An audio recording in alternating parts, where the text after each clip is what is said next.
Welcome back to some more EToH content as usual. Yes, of course, we're back. And you know why we're back this time? Well, I mean, if you're not a div, you can read the title. And that means that we are coming back to rank all the terrifying towers. You know, this is something that I've been planning to do for a while. You know, I really want to get this difficulty ranking series just out of the way. That'd just be so much easier for me. It would make me a lot more at peace with myself.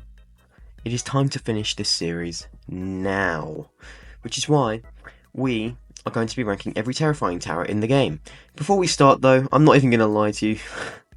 Yeah, my qualification to play these towers, well, I mean, you know, terrifying is way out of my skill range, but I do know what these towers are like. I know what I'm talking about, okay? I have seen videos of people who have beaten this, and I have come to my own conclusion about what these towers are like, so yeah, like and subscribe, GG's.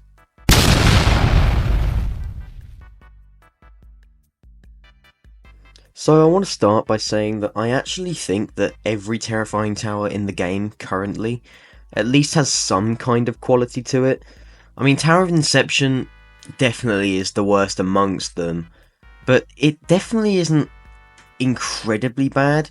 A lot of people do overhate on this tower, and I get why. I mean, the gameplay revolves around like thin studs and, you know, just general like bullshittery. Like, there's a lot of weird glitches, weird jumps, and some weird just general gameplay in this tower that, yeah, I do understand why people would hate it. But then again, the tower itself genuinely is not that bad. It can even be kind of fun sometimes. Like, a lot of people do just not give this tower credit for actually being pretty innovative for its time. And, you know, that's something I want to actually at least put a reference on when I'm ranking these towers. But yeah, I will agree, this tower, of the bunch, in my opinion, isn't the best. In fact, it's the worst.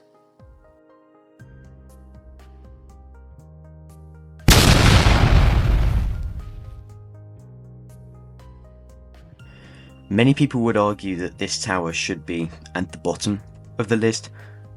I think that's fair, to be honest. However, I do think that this tower can sometimes be, in its own way, sort of fun. I mean, yeah, it's incredibly inconsistent. I mean, the first half is literally like pretty much remorseless difficulty, and then the second half just spikes straight up to terrifying. It's not very consistent. It's basically your typical classic tower. It's like, I don't know how to put this, but it's just really, really unfun to play when it gets to the harder parts. I mean, I know I just said that sometimes it can be fun, but that's only if you're consistent at it. I do think this tower does have a lot of qualities that are bad about it. However, I will say that makes this tower good. It does feel very ominous. It does like project the kind of feeling that a SC or hardest tower of the realm is supposed to be. I mean, I know that isn't really much considering this tower has a lot of poor qualities, but I do think that I would rather do this one than Inception. That's just my opinion though. I mean, honestly, I do think in some aspects Inception's better, but I do think this tower just has a slight edge. You could really pick either way though.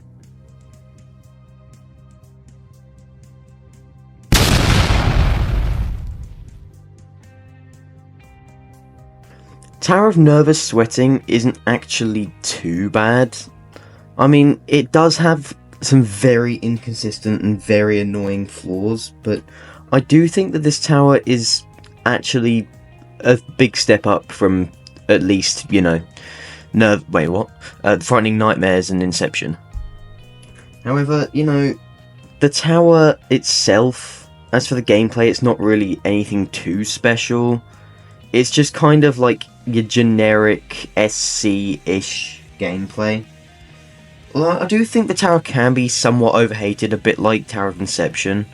I mean, the tower is okay. It's not like it's a abomination to society. I think people that say it's like really bad just had like a really bad time with it. And, you know, that is fair enough, but they do need to learn to distinguish, you know, being, you know, being a good tower and, you know, having a good time with it. Because a lot of people just blindly judge by their experience of it. and I don't think that people should do that, to be honest. This tower itself is okay. I mean, that's all there really is to say about this tower. It's kind of forgettable. It's okay, and yeah, that's pretty much why it's in 10th place.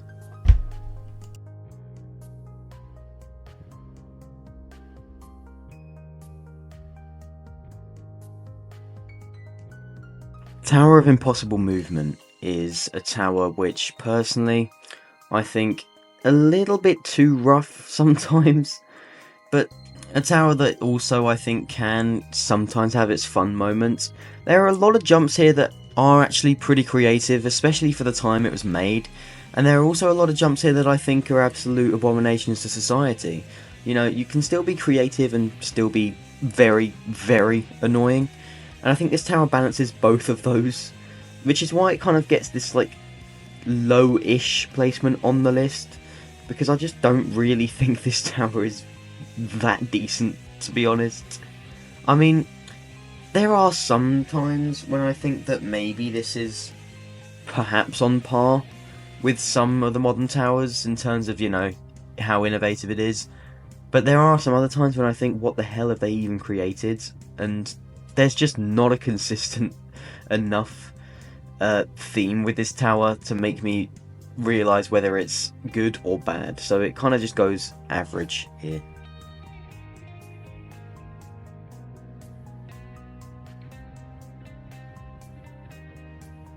Next is Toxic. Honestly, I do think this tower has quite a creative theme. I mean, it could have actually worked in an actual proper canon realm. I think this tower could have made a good impression in perhaps, well, maybe not Ring 6, that's probably a little bit outdated now, but you know, maybe another realm that's like kind of in the 2020, maybe 2021 era. I think this tower could have done really well being canon, but I do think it also definitely fits this sub-realm as well. But enough about whether it fits. The gameplay of this tower is very decent, actually. I mean, there are, again, some parts of it that are just pretty or some parts that don't really go as in-depth as I think this tower could go. But, you know, I do think this tower works as a pretty good challenge and a pretty good terrifying tower.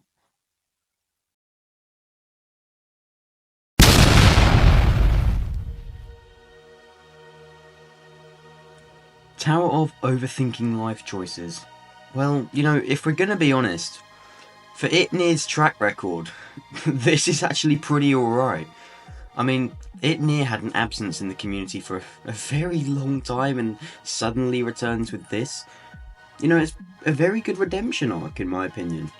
The tower itself, I mean, it's nothing too special, but it is quite well themed. I do like the lengths this tower goes to try and look cool, be fun, all of that kind of stuff. There are some jumps that I do think are a little bit wacky, a little bit strange, but that's kind of to be expected from someone who is used to making, you know, 2018, 2019 towers and returning now. Obviously, there's going to be a few issues here. But yeah, this tower is pretty decent. I quite like it, and honestly, well done Itnir for making a great comeback.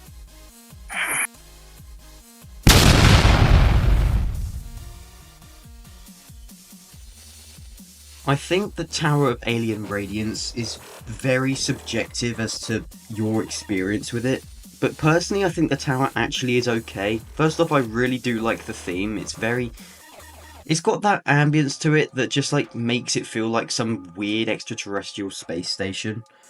But there are, besides the theme, a few poor qualities to it.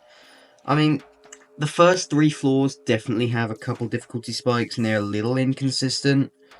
There are some, like, very, very bad sections as well on the rest of the tower. However, the gameplay itself is actually very creative, to be honest. There are sometimes some parts of this tower that honestly feel like they're a little bit rushed. However, this is purely just from what I've seen. I mean, the tower itself is still a great tower. It still holds up to this day. It's not, like, weird and quirky. Some of the jumps are, but generally this tower has held up pretty well. So, yeah. Tower of Alien Radiance ends up middle of the run on this list.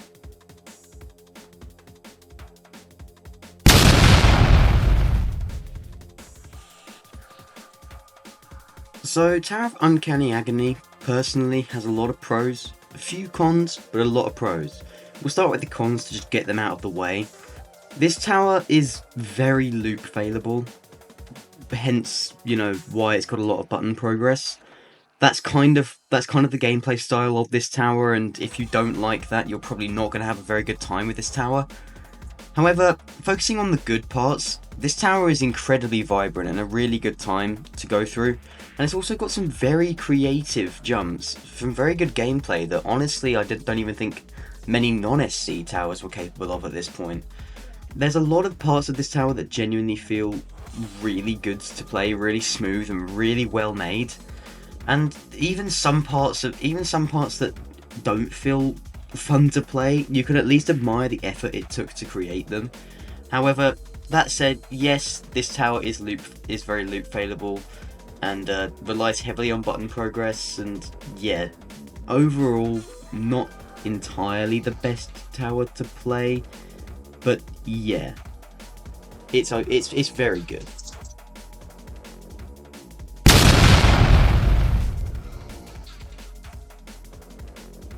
Tower of Journey's End is one of the towers that was added later on. It and Noticeable Infuriation were added just after the transfer of ownership between Duke and Gamma. And honestly, I think this tower is probably what Ring 9 kind of needed. I mean, yeah, I will admit, again, this tower has a couple flaws, but I do think genuinely it's okay. There's a lot of gameplay choices that are a little bit questionable, but I do think that the wraps and the jumps especially are really fun. Like, even as someone who's not good at terrifying towers, you know, who's never actually beaten one, yeah, ignore that, guys. But yeah, this tower's fun, even though I've not got much experience with, like, SCs at all. And, you know, it really introduces you to, like, terrifying gameplay while also still being pretty fun at the same time. And I do think that towers that are able to do that do genuinely end up higher up on my list. However, yeah, I do get some of the hate. This tower has some pretty questionable jumps and pretty stupid sections sometimes that may bring it down, so yeah.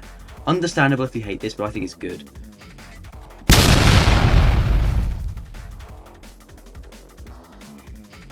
Tower of Micromanagement definitely deserves to be at number 3, in my opinion. Some people may disagree, but I personally think the vibrancy and the contrast of the colours in this tower look really nice.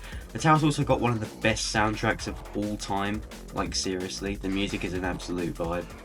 And also the gameplay, while, yeah, little inconsistent, also just genuinely feels very fun to play, and there's some pretty good ideas in this tower, honestly.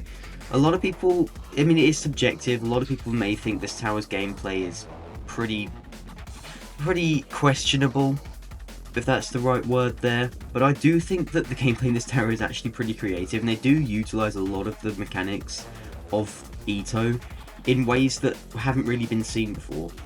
And also, there's a net on floor 6, so if you're good enough to get up there, you know, there you go. But yes, floor 8 outsides is not pleasant, especially if, you know, if you're just kind of breaking into the terrifying skill range. Yeah, this tower is not pleasant to grind, but you can admire just how nice some of the gameplay ideas are and just how nice it looks in general.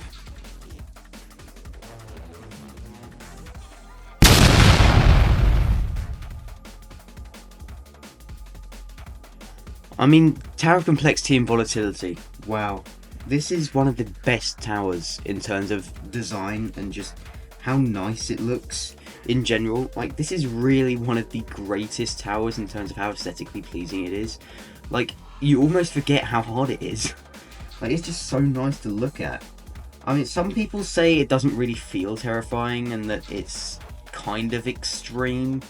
I mean, I get that a lot of these jumps are quite easy, but personally I do think that just like, you know, how strange some of the jumps are, and also how unsight readable they can be, I think that does push the difficulty up to terrifying, in my opinion.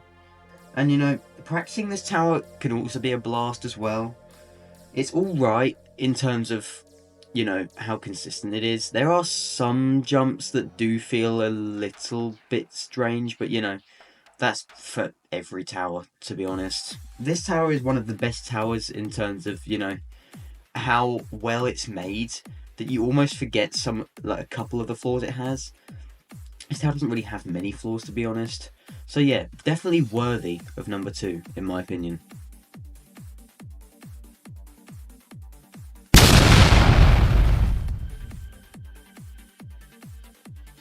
As you may have already guessed, number 1 is Tower of Wildly Wacky Wonders, located in Zone 9. I mean, what is there to say that hasn't been said about this tower?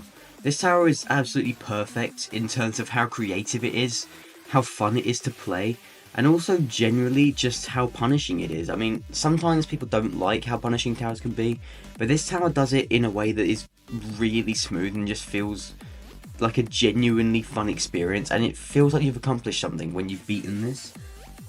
It's got really fun gameplay, and the usage of the insta-kills on this tower definitely makes it for a stressful time, and that is something that a lot of people don't really utilise, the insta-kills. You know, that really puts pressure on a player in one of these towers.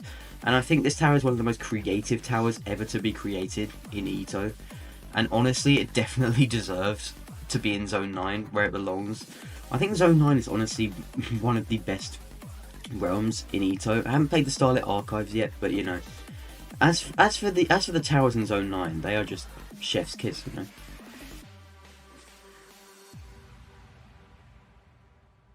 So thank you all for watching this video. I know that, you know, some of my rankings are a little bit strange, and yes, while I have watched a lot of videos about these towers, and you know, I have seen these towers enough to know what's good and what isn't, I will just say that at the end of the day, yeah, understandable if you don't think I'm qualified to rank these. But I have enjoyed making these videos. I've only got 2 more to make now, and hopefully this series will be finished in 2025. And yeah, thank you for watching. Please like, please subscribe. I would really appreciate that. You need to do it. And yeah, goodbye. Thank you for watching. I do really appreciate every single person who watches my videos. And yeah, please like and subscribe. Yeah, goodbye now.